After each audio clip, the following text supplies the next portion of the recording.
of people that visit their businesses.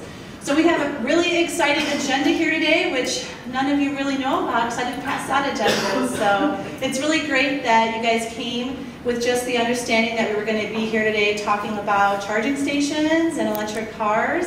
Thank you to Nissan and GM and Chevy for bringing a Leaf and a Volt so that you guys, after we talk today together, you can go down to the first floor of the parking garage and touch and see not only the two blink stations that we installed, but also the vehicles.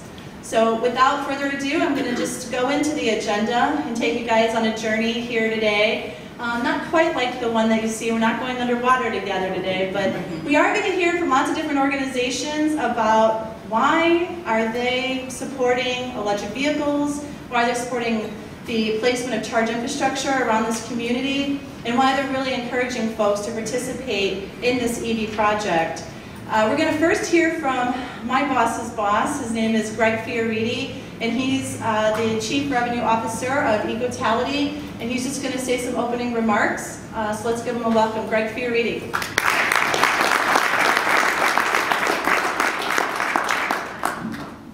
Thank you and welcome. I have a soft spot in my heart for Chicago. My wife is from here, so I like Chicago. I'm glad we came here.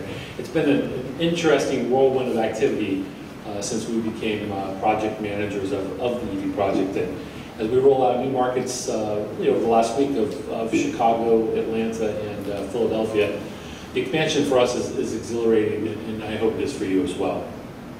I'm not quite sure if everyone knows who ECOtality is. ECOtality won the EV project, I guess in 2009 or so, to manage what really, for most people, seems like an infrastructure project, but it really isn't.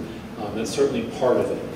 We'll continue to install equipment that you'll see here at the Intercontinental through the end of this year and bleeding into 2013. What it really is, though, frankly, is a behavioral study, a data study. All of these units that you'll see are the smartest units in the market, and there are many reasons why. But one is to be able to contribute data to this project. Where are people charging? What's their state of charge of a battery when they charge? Where do they need infrastructure? How do they relate from their home to their business, to where they work, to where they shop? We study all of this and hang reports, frankly, that all of you can see out at the evproject.com website. So the data project will continue for quite a while. The project has made phenomenal success. At this point, we're in excess of 8,000 chargers installed. Between our two project participants of Nissan and GM, the Chevy and the Volt, we have over 5,000 vehicles in the project. That will continue to grow. And part of the reason why we're here in Chicago and Atlanta and Philly is that we'll follow the cars. Where the cars go to market, we want to be there to support with infrastructure, both residentially and commercially, but we also like the behaviors. Some of our markets we've just watched, for instance, corridor charging. Not urban deployments, but literally how do you get from one major city to another. So we've studied that. Others are how do we look at purely just residential charging. And then some are a mix of urban, suburban, etc. In time, as in beyond the EV project, frankly, we'll start connecting cities to make sure that people who drive EVs can continue on their life as normally as they'd like. I'd like to describe our business at ECOtality. Certainly, once again, I think we're most known for the managers of the EV project. We were in existence before the EV project, and we will be in existence after the EV project. I tend to like to describe our business in three ways. Over here, we're very much a dynamic consulting business. We don't look at just installing chargers, but how does a city, how does a country, how do you actually take advantage of a strategy that incorporates electric vehicles? How does the utility interplay there? How does the permitting function interplay there? Where does the infrastructure even need to be useful? So that's not grabbing dust because we thought we were so smart. So we have a very vibrant consulting business. In the middle is sort of this whole network of chargers that most people will know us for some time. So we've taken those chargers, which are incredibly important to charge a vehicle and refuel them, if you will, and we've connected them with a network called the Blink Network. For us, that's very important. It's very important as a driver to be able to know where the chargers are and how I can use them. But it's also very important for the folks at the Intercontinental to say, what kind of usage am I getting out of these chargers? What other value propositions can I have? We've got ad media. That's a way that we can make money so this thing isn't always subsidized and free. We can have access fees, once again, so that Intercontinental, as a host of these chargers, can play in this revenue as well. So in the middle of our business is very much this connective tissue of Blink Network supporting charging infrastructure so that people can get out and about and do their business.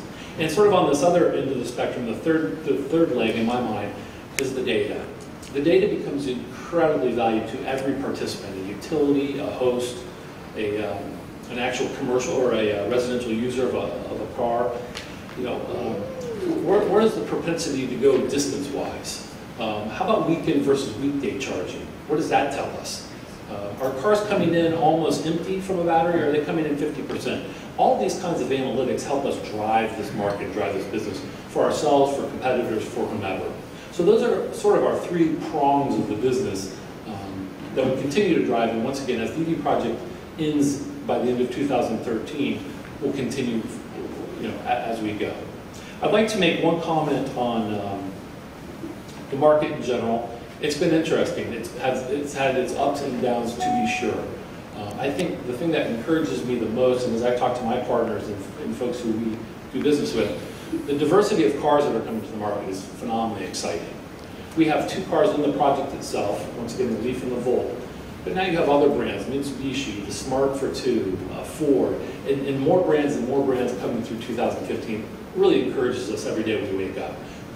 People in America in particular like choice when they want to go out and buy something. And our car choices need to be broad for us, and we certainly have that diversity, which is very exciting. From a business standpoint, you know, we're very sort of focused on the EV project and ensuring that comes off wonderfully well for all participants. Concurrent with that, we have a viable business as well, both domestically and abroad. From an ECOtality standpoint, we've recently announced a joint venture in China, for instance. China will be a very hot market for us as a company. When certain governments tell you that there's going to be 1 million cars on the road, they tend to mean it, and they happen. So we have a very vibrant business plan in China. And other markets will certainly come to play for us over the course of the next 5, 10, 15 years. Thank you very much. I will be here all morning, so if anybody has any questions, please let me know. I'd like to end by saying, Intercontinental, thank you on many levels. Thank you for being a host and an early adopter in our new market of Chicago, which we're so excited for, to host chargers. And frankly, thank you for being such a wonderful host to us. This is an amazing event. You're a service organization, and you've taken service to the nth degree in my experience personally. So thank you to Intercontinental. And Stephanie, I'll hand it back to you.